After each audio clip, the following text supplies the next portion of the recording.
All welcome to I Plus. ഞാൻ അക്ഷര. ഓണത്തിൻ്റെ ആ ഒരു ടൈമിൽ ആഘോഷങ്ങളിലൊക്കെ മുഴുകിയിരിക്കുകയാണ്. അപ്പം ആഘോഷങ്ങളൊക്കെ വേണം. അതോടൊപ്പം തന്നെ നമ്മുടെ പഠനവും മുന്നോട്ട് കൊണ്ടുപോകണം.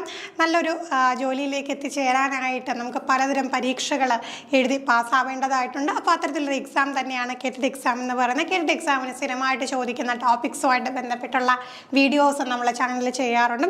ഷോർട്ട് വീഡിയോസിലൂടെ നിങ്ങൾക്ക് ഏറ്റവും ക്രിസ്പായിട്ട് ഏറ്റവും കൺസൈസായിട്ട് കാര്യങ്ങൾ കിട്ടാനായിട്ട് അത്തരം വീഡിയോസ് പലപ്പോഴും ഹെൽപ്പ് ചെയ്തിട്ടുണ്ട്. നമ്മുടെ ചാനലിലെ കമൻസിലൂടെ നമുക്ക് അറിയാൻ സാധിച്ചിട്ടുണ്ട്. ഇന്ന് നമ്മൾ എന്താണ് ഫാക്ടേഴ്സ് അഫക്റ്റിംഗ് ലേണിംഗ്.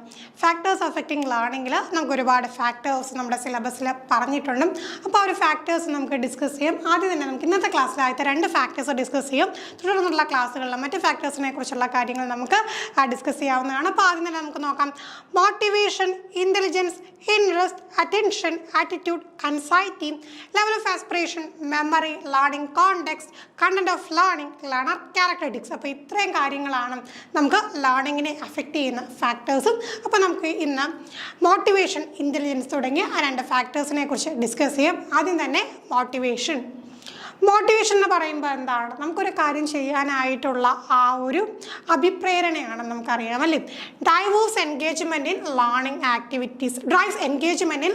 ആക്ടിവിറ്റീസ്. അപ്പം നോക്കിക്കേ, ലേണിംഗ് ആക്ടിവിറ്റീസിൽ നമ്മൾ എൻഗേജ് ആയി നിൽക്കാനായിട്ടുള്ള ആ ഒരു ത്വരയാണ് നമ്മൾ എന്ത് പറയാം, മോട്ടിവേഷൻ എന്ന് പറയുന്നത്. അപ്പോൾ അതുമായിട്ട് ബന്ധപ്പെട്ട ബാക്കി കാര്യങ്ങൾ നമ്മൾ പഠിച്ചിട്ടുണ്ട്. 2 വിധം മോട്ടിവേഷൻ ഉണ്ട്. ഏതൊക്കെയാണ്?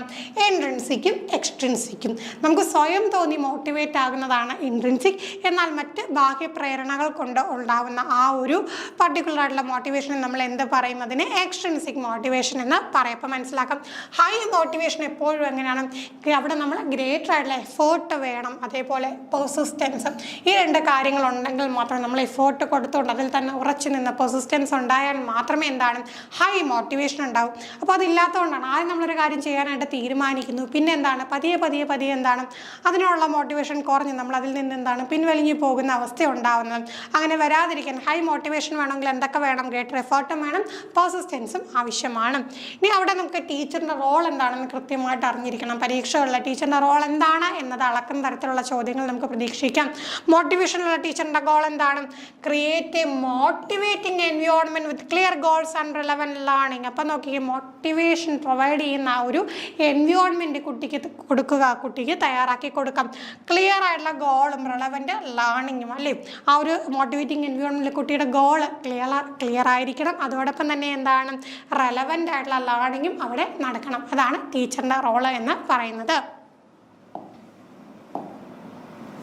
ദെൻ നമുക്ക് അടുത്ത ഫീച്ചർ നോക്കാം. ഇൻ്റലിജൻസ് അടുത്ത ഫാക്ടറാണ് ഇൻ്റലിജൻസ് എന്ന് പറയുന്നത്. ഇൻ്റലിജൻസ് എന്ന് പറയുമ്പോൾ എന്താണ്? Cognitive abilities to learn, reason and solve problems. Learn ചെയ്യാനും റീസൺ ചെയ്യാനും പ്രോബ്ലംസ് സോൾവ് ചെയ്യാനുമായിട്ടുള്ള കോഗ്നിറ്റീവ് എബിലിറ്റീസിനെയാണ് നമ്മൾ എന്ത് പറയുക? ഇൻ്റലിജൻസ് എന്ന് പറയുക. അപ്പോൾ ഹയർ ഇൻ്റലിജൻസ് എന്ന് പറയുമ്പോഴത്തേക്ക് അവിടെ എന്താണ്?